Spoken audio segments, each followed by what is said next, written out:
Christine Bentley in studio with Kate Wheeler, and we have with us Alexandria Durrell. Rhymes with squirrel. Rhymes with squirrel, but she is the founder of Show Me You're Brave, and you need to tell us all about that. Well, I'm so glad to be here to be able to tell you about it. Show Me You're Brave is a project that I started by accident last fall. And it started with, I had gotten a tattoo, and I thought I was very brave for having done it. I have a fear of needles, and it represented something really big that happened in our family's life. And so I asked my friends on Facebook, just my personal friends, what they had done that was scary or brave, or intimidating even. And I had just recently turned 40, and I did a mud run last year, and these are all things I don't do. And I got a lot of responses that were like that. People who had run marathons, people who had done these mud runs and tattoos and everything else. But it started to get bigger than that. And they started telling me things that they had done dealing with loved ones' illnesses and seeing parents pass away or losing friends or moving on from marriages and things that were a lot bigger and a lot braver than I thought. And most of them would brush those things off and say, it's not brave at all, it's just life, it's just what we do. But I found that when people were told that they were brave and when other people were inspired by their stories, that inspired the original person. And they started to feel this kind of, I don't know, it was a sense of pride and a sense of like accepting that they were very strong. And so I opened it up to a broader audience on Facebook and started a Facebook page and suggested that people submit their stories to me about bravery or something they did that they were scared of.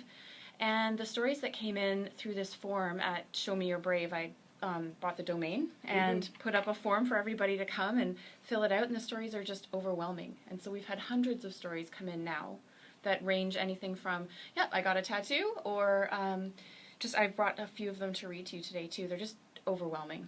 Okay. Give us your favorite. Would you like to read? I would. I don't know if I can pick a favorite. So I brought a couple of them that I haven't shared in the past. They've most of the people who submit their stories do so anonymously, so I let them know that they can... Well, that's not very brave. I know. But some of them are very personal, and maybe it's identifiable and they don't want to out the other people that are involved in their stories at all. So it gives them the opportunity. I find it's almost like a confessional. So I had one woman who said she had an abortion at the age of 19, even though it broke her heart.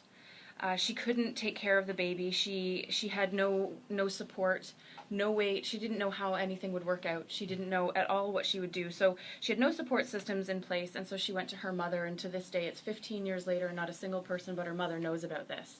But it made her feel good to share that. And she felt that by going through that, it made her a stronger person at the end, which I think is remarkable that she could go through something that hurt her so badly and come out at the end feeling powerful for having done it. I have a couple more. This person said, the scariest thing I've ever had to do was walk past the curtain into my daughter's hospital room knowing she was in a coma and may not make it. I didn't cry in front of her. I broke down outside that curtain. Then I wiped away my tears and went in and dealt with it, and I almost lost my 4-year-old. I assume she did not, because this was a story that was submitted. Is a powerful word. It is. And some of them are just absolutely heartbreaking like that. One woman, Wendy, and it's okay that I use her name, she submitted it and she's been featured in a couple of the media outlines about the project. So she decided one day, she woke up and she decided after 10 years she was going to live for herself. She was in a marriage that she wasn't happy in, and she felt like she wasn't herself anymore. So she lost 100 pounds. She left her husband of 10 years and took a solo road trip across the country. And she said she's, for the first time in her life, feeling positive and happy for having done that. But she was so scared to make that first step. And she feels now that she's living her life for herself. And when I spoke to her, she said she didn't feel that that was brave necessarily, but scary. And I beg to differ. I think that the decisions that we make that are like that are very brave. Well, brave means a different thing to different people. I mean, as you said, I mean, you thought you were brave having a tattoo. Now you compare it to the stories that are coming in for the project. Sure. You must be going, yeah. Not so much. Not so much. Yeah. But see, the thing is that for me, that was understanding that that was a very brave thing for me. And or these things are very brave for other people. Some people have fears of public speaking, or fears of, I mean, there's so much anxiety and depression that just getting up out of bed, some people have submitted stories that they're their brave is getting up out of bed every day and facing their life. And that's very difficult. So what do these people tell you after they've shared their story? What impact has it had on their lives? Some of them we haven't featured their stories on the Facebook page yet, but a lot of the people, one woman, Cher, whose story was shared in a lot of newspapers through the project across the country just a week or two ago.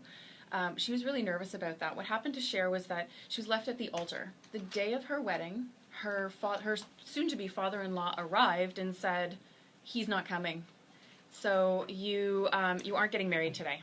So she had 200 guests, and she decided that, all right, he's not coming, but here's what we're going to do. We're going to have this big party anyway.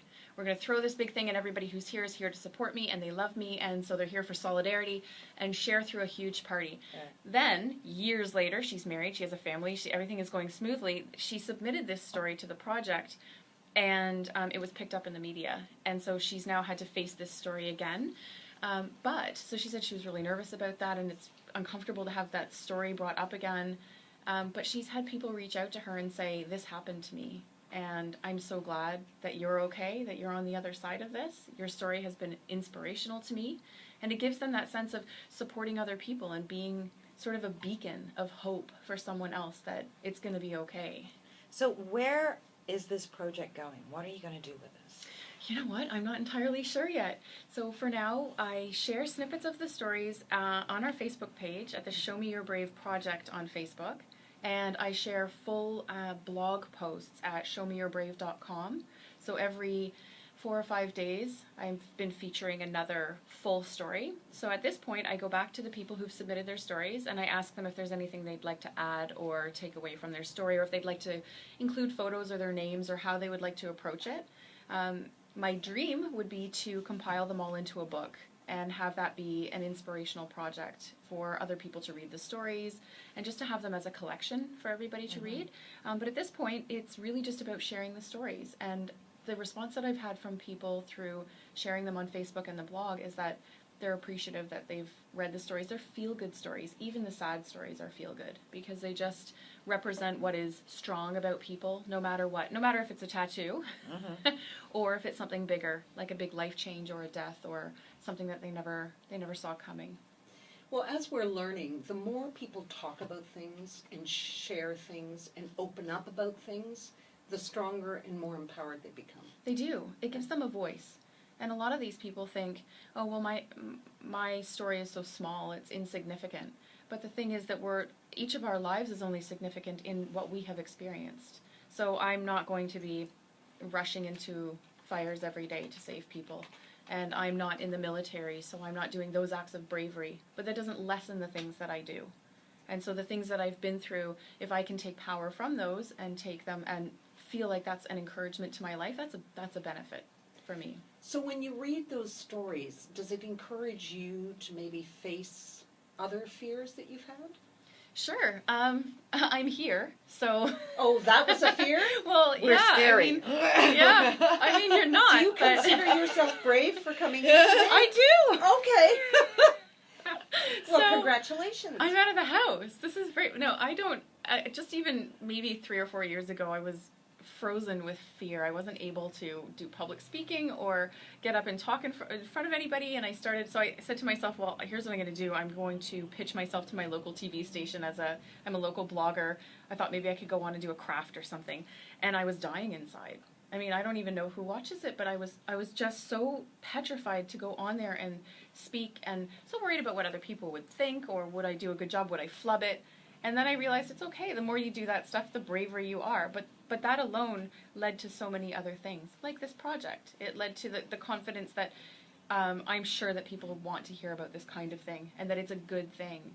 Well, Alexandria, if it makes you feel any better, you have just confronted the #1 fear in the world, which is public speaking. Is it? It's a bigger. I would have thought spiders, but a bigger fear than death. Really? Yep. Absolutely. So see, isn't that sad? So from here on in, it's a breeze. Yeah, that's it. I've done it. I'm out. I'm finished. You can jump off the Grand Canyon. Yeah, no, I'm not going to do that. No, I know, but I'm just saying. I jumped out of a perfectly good plane. The look on my face was fear, as I'm looking down, but it was fun. But I wasn't actually scared. Really? There are things I've done that I Oh. think were braver. Confronting the man in court that's stabbed me and threatened to kill me as soon as he got out. It is That's incredible. brave. Yeah, that was brave. That was Yeah. brave. Because, I mean, he tried to leap out of the witness box saying, as soon as I'm out of here, I'm coming to finish the job. And most So- people would be frozen by that. And just doing that kind of thing is incredibly brave. Now, well, when the police, or actually maybe more brave than that, was when the police asked to change the charges from attempted murder to aggravated assault. Oh. And I said, did you just hear what he said? Like, no. No. So that was done. But I mean, you have different levels. What's the scariest thing you've faced, Christine? I'm not sure. I wouldn't jump out of a plane because I would have a heart attack and Yeah. I would be dead by the time I Right. hit the ground. Me too. I'm so afraid of heights. I mean, on a 6-foot ladder, I'm shaking. Yeah, no, you know? it's not for me either. I'm not sure. I can't You had think of- twins. The look of what have I done as you held them before you left the hospital Yeah. was like. I'm sure that Yeah, was when they put them in the car seats and said bye, I was.